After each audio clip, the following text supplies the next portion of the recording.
Yo, what's going on, y'all? Thank you for all the support, all the listeners, man. You know where we at. Life Accused as a teacher, coach, episode part 63. Play the beat, man. Yo, it's a good week in that classroom, yo. It's a good week in the classroom. You know, the kids, it's that time, though. That winter cabin fever is ramping up, getting a little bit rambunctious. You know what I mean? But it's all good, though. So, let's get to the real shit. The basketball shit. I'm in control. When you come from a position of power, it's easier to make calculated moves, no matter what weapon formed against you that tries to prosper. I mean, you can't say fuck the kids. You can't say fuck the parents. You know what I mean? Whatever it is, what it is. You got to keep on keeping it on, because this is not your main source of revenue, right? Your main source of income, I should say. So it's auxiliary, and you can find other auxiliary ways to make money. So, you know what I mean? Remember, we talked about it ever since that January 19th meeting. Season has been a joking over, right? Oh, he stepped on my toenail. Oh, you know what I mean? Like, come on, man. It's a lot of bullshit going on in the background. Remember, board policy wasn't followed. So board policy wasn't followed. Yeah, I mean, I don't understand where the issue is with me. Board policy wasn't followed. To this day, I still don't know what's going on. But one thing I do know is you play stupid games, you win stupid prizes. You play stupid games, you win stupid prizes. You play stupid games, you win stupid prizes. You look on the alternative, you know what I mean, Master's Plantation system, it was a fight with two schools, like in the handshake line, like how the team that lost don't want to shake hands. So the coach make them shake hands, and then two other girls didn't want to shake hands. Somebody said something, they got to popping off all in the gym. Like, yo, really? This is the nature of the beast we dealing with. Then a 60-year-old man died in Vermont after participating in a brawl at a 7th and 8th grade boys basketball game. What the fuck is going on? Like, what is going on, people? We're fighting over children's sports. These athletes get paid millions of dollars to play a child's game. What is wrong with y'all, man? You know what I mean? Straight up. I don't know what's going on. And I know I didn't play that beat because I ain't even got record enabled on the track. So I hit it when I change I hit it when I change topics, because I like to do this live like I'm DJing. Y'all know what's going on. In Germantown, Wisconsin, the announcer told the fans to shut up. And if you got an issue, why don't you train to be a referee? Because WIA is always accepting people. Like, man, it's crazy, but it's coming down to the parents are the problem. It's not the players. It's not the players, it's the parents. Like, in certain instances, like with my side of the game, I'm cool with banning fans at the games, because if y'all do too much, too rambunctious, cussing out the refs, talking crazy to the coach, y'all don't need to be at the game. It's a privilege to be at the game. You don't need to be at the game, especially with all these streaming options. You don't need to be at the game, especially if you're cancerous and you don't allow your child to be coached, especially if you're cancerous and you don't allow your child to be coached, especially if you're cancerous and don't allow your child to be coached. Thank you, Umar Johnson. Fans are there to support their team, totally. We're the best. No one can beat us. Like, they ain't there to bitch complain. They there to support, not to ostracize the players and the coaches.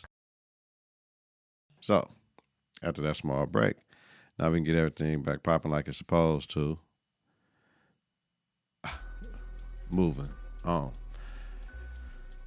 Parents, just everywhere, need to get their children, man. Like, last week Friday, I believe, in Milwaukee, where we at, a family friend steals a car. A lady comes out, puts her child in the car, but didn't put them, like, click them into the base of the car seat or whatever it is, right? This car seat was not secured. Family friend comes and steals the car. Family friend drives the car. I don't know if she knew the baby or the baby was up in there or not. A minivan with 5 occupants hit that car, killing the baby. Man, child died in the hospital, but 5 people flee the scene, man. It's terrible, man. Terrible news. And then, you got, like, parents, please get your motherfucking children. These boys down in Memphis, man, police officers in Memphis lynch a black man. Well, rising power to Tyree Nichols, man. He didn't deserve that. Yo, if a cat is fucking your ex-wife or your baby mama or the mother of your child or children, that's your loss.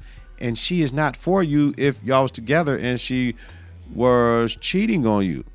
What happened to being player made? You know what I'm saying? Let me do it again. What happened to be player made? What happened to being player made? That when it come down to the come down, hey, if you really want to be with that woman, if you messed up, you're trying to get her back. But if she step out on you, she's clearly giving you a sign and indication that she doesn't want your ass. You soft as fuck. And the older you get, you can't be soft as fuck. That man did not deserve to get that gang beating that led to his death. Y'all jumped him. Pussies.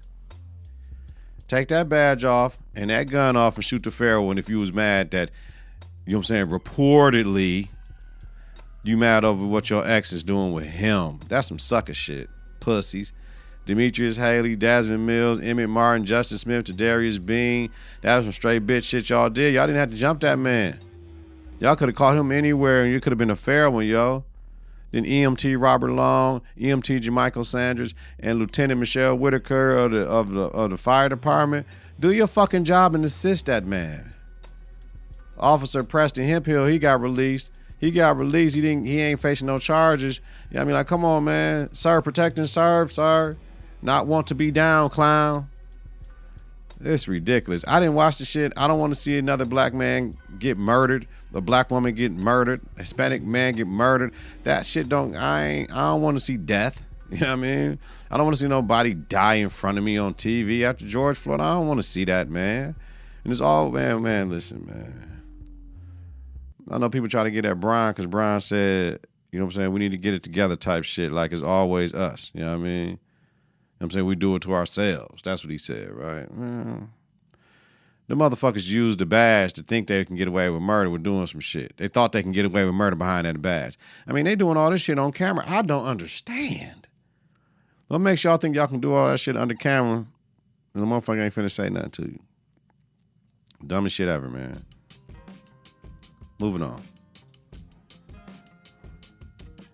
NBA Week 16, baby. Now, Pat Beverly, Saturday night in Boston with the missed foul on Brian that sent him into OT, and he go and grabs the camera and like showing the ref like, see, that shit was a foul. You gotta love it. I love that shit, man. Pat Bev, he got a nice ass fine for that shit. Somebody might pay for that shit for him, though, but that shit was a foul, though. But, I mean, it's going to be a foul sometimes. Referees are not perfect. But Brian Shaw been on social media talking about all these fouls and how the Lakers been losing. Remember, it don't come down to the last possession of the game, y'all. It's some shit during the game where y'all supposed to have done that. It comes down to that last possession, and that's 50-50. So don't put yourself in possessions to have the last possession to win a game. Out of the last few losses with my team, yeah, as a coach, all you want is a chance to win at the end, but it shouldn't come to that shit because we was up against these motherfuckers. Play some D, rebound. Shit. You know what I'm saying? So last night, went down to the Bucks and Hornets game. It was HBCU night down there. It was cool. They stepped at halftime, all the Divine Nine. It was cool atmosphere to take kids and shit. High school kids took Belle down. She can see it and experience it. Plus, it was Melo. Got to go see Melo. Melo was trying to drop dimes. These motherfuckers messing up the dimes, man. I'm looking at it like, man, come on, man. Melo's so witty, like, man. I would love to play with Melo. You better be ready, though. We need to see your palms knowing that motherfucker coming, though, man. That's my dude, man. You know, I love all the balls. So, you know, somebody else would say pause right there. Y'all know what I'm saying? I love all the ball family. I love the boys. You know what I'm saying? Yeah, the Bucks gonna get their shit together right now. We got Chris back too. We gonna be straight. All right. But this motherfucker was kicking my seat. You know, people had kids at the game, man. And you try to understand they got kids at the game, man. But damn, yo. Because I said, if I turn around and tell them, dog, keep on kicking our seats, man, y'all got to get dog under control, and they don't do it, then it's going to be a problem because I got to do something, right? See what I'm saying? Might be one of the reasons why I got a headache today. All right, yo.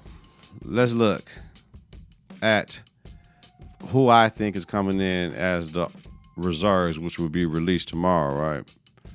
So we know that in the West, the starters are Doncic, Bron, Jokic, Curry, and Zion. I had John Sabonis for Curry and Zion. I might be tweaking with the Curry, but definitely for Sabonis. In the East, we had KD, Giannis, Tatum, Kai, Jalen, and Donovan Mitchell. I had Jaylen Brown for Mitchell and Embiid for KD, but they don't put no centers in, so that's what it is. That's all good. So now the reserves will be released tomorrow, and that's voted on by the coaches, right? So in the East, this is who I got. We got 7 to make 12 total. I got Jaylen Brown, Joel Embiid, Tyrese Halliburton, James Harden, Pascal Siakam, Bam Adebayo, and Jalen Brunson. I have this many because I believe that, yeah, that's 7. That's 7. That's 7. That's good. That's good right there. That's good. 7 plus 5 is 12. So we good, yeah. 1, 2, 3, 4, 5, 6, 7. Yep. And in the West, I got Ja Morant, Domantas Sabonis, Shai Gilgeous-Alexander, Lauri Markkanen, Anthony Davis, Anthony Edwards, De'Aaron Fox, and Damian Lillard. Yep. 1, 2, 3, 4, 5, 6, 7, 8. Because Zion ain't playing, so somebody else is going to get added in. I don't know if it's going to be Markkanen or Lillard or Fox. One of them is going to be added in due to Zion. All right, y'all. You know where we at. Confidence in the Klutch. NBA top 6 week 14, right? We in week 14, yo. Yeah. No, we in week 16. Shit, I'm bugging. Week 16 power rankings. Yeah. Coming in number 7, we got the Cavs at 31-22, last 10, 4-6, 5th in the East, 2nd in defensive rating, 11th in offensive rating, 7th in point differential. Number 6, we got the Nets, 31-19, last 10, 4-6, 4th in the East, 9th in defensive rating, 7th in offensive rating, 6-point differential. Number 5, the Grizzlies, 32-18, last 10, 5-5, 2nd in West, 1st in defensive rating, 14th in offensive rating, 5th in point differential. Yeah. Number 4 to 6 is 32-17, last 10, 8-2, 3rd in East, 6th in defensive rating, 8th in offensive rating, 4th in point differential. Man, this shit. Number 3, the Bucks, 34-17, last 10, 7-3, 2nd in the East, 4th in defensive rating, 21st in offensive rating, 3rd in point differential. Hey. Number 2, the Bucks, 35-16, last 10, 7-3, the Nuggets, sorry. 1st in the West, 18th in defensive rating, 1st in offensive rating, 2nd in point differential. Number 1, 1-1-1-1. Celtics, 36-15, last 10, 7-3, 1st in the East, 5th in defensive rating, 3rd in offensive rating, 1st in point differential. The Celtics. Cavs, Nets, Grizzlies, Sixers, Bucks, Nuggets, Celtics. At this point in time, that shit ain't changing. WNBA shit, though. Candace Parker, man, signs with the fucking Las Vegas Aces, man. Shit, what a power move. You got her, A'ja Wilson, Chelsea, Kelsey, and Candace. A'ja Wilson, Chelsea Gray, Kelsey Plum, and Candace Parker. Whoa. Motherfucking balling out of control. Man, that's going to be crucial in the West, man. Woof. Woof. So especially because De'Erica Hambry, she wanted out. Like, yo, I'm out. Yo, I don't want to be here. Watch that situation because either Las Vegas Aces did her dirty because she got pregnant and was playing her like a buster, or she was a self-centered player that they couldn't help but get away with, get rid of, I would say. And then Stewie shocks the motherfucking world and leaves the Seattle Storm for the Liberty, and she bringing up, yo, we need charter flights, yo. And she went to Brooklyn, you know what I'm saying, where the New York Liberty is based out of, with Joseph Tsai, because Joseph Tsai got in trouble for chartering his flights for his players. He said he didn't give a fuck. Fine me. You know what I'm saying? Talking about it's a competitive disadvantage because all the teams can't afford charter flights for their players. Some got to shake, man. But damn, we got Stewie, Sabrina Ionescu, and Jonquel Jones. Shit. Ooh, shit. Now listen to me now. Listen. A'ja Wilson, Chelsea Gray, Kelsey Plum, and Candace Parker. You can't do shit with them. Ain't no trapping. Ain't no doubling down on the post from the weak side. Man, you can't do shit with them. And then you got Stewie, Ionescu, and Jonquel. You can't do shit with them in the pick and roll. You can't do shit with them in the pick and roll. Any way they want to, man, stop it. Stop it. Stewie and Jonquel Jones in the pick and roll. Man, stop it. Gee, that shit gonna be lethal, nigga. For real. Shout out to the ladies, man. Get them fucking flights, man. Playing with me, man. Y'all, let's go to the NFL, man. Conference championships. I had the Eagles and the Bengals, so I went 1-1. 9-3 overall, though. I'll take that. 9-3 overall, that's a nice percentage. You know what I'm saying? 75% in this bitch. You know what I'm saying? Super Bowl pick will be coming next week, man. And we want to say salute, congratulations, Tom Brady officially retired today. Now, is he coming back, though? Is he just retiring to get all this shit done? I think he's done. You don't retire, then come back. He ain't, because he did that shit last year. I think he really is done. Shit, family got separated and going to a divorce and all that shit for this last year to try to win this bowl, and the shit didn't work out. But I think he done, man. Like, yo, I walk away. I can walk away under my own power. You know what I mean? My own will. And, you know what I'm saying? I ain't going to leave Tampa like that and do Tampa dirty and try to go somewhere else. But shit, we can't get it done in Tampa no more. You know what I'm saying? That's what I think. That's the confidence in the clutch take, motherfucker. You know what I'm saying? All right, y'all, listen. Get your motherfucking kids. Leave people the fuck alone and mind your business, man. And get your confidence together and get your clutch together. Support your own. Listen to and follow the network on various platforms. ConfidenceInTheClutch.podbean.com. And wherever you listen to podcasts, search Confidence in the Clutch. Follow, share, rate, and review is important. Follow us on Twitter, Instagram at KITK. Visit us on Facebook at Confidence in the Clutch. Weekly, Donald Nelson, Dizzle, Deezy, Deezus, Deezos, Don P, Don D, Don Rilla, host Confidence in the Clutch podcast with Donald Nelson. A Confidence in the Clutch podcast about sports, entertainment, music, culture, and society, religion, politics sometimes. Have a safe and healthy night, y'all. You're listening during the daytime, credit grade day on purpose, man. Peace out. Love your children, man. Love your children. Get your children, man. Peace out. Happy Black History Month, man. Every month is Black History Month, man. We out. Peace. 3, 2, 1. Confidence on 3, in the clutch on 6. 1, 2, 3. Confidence. 4, 5, 6. In the clutch. Confidence.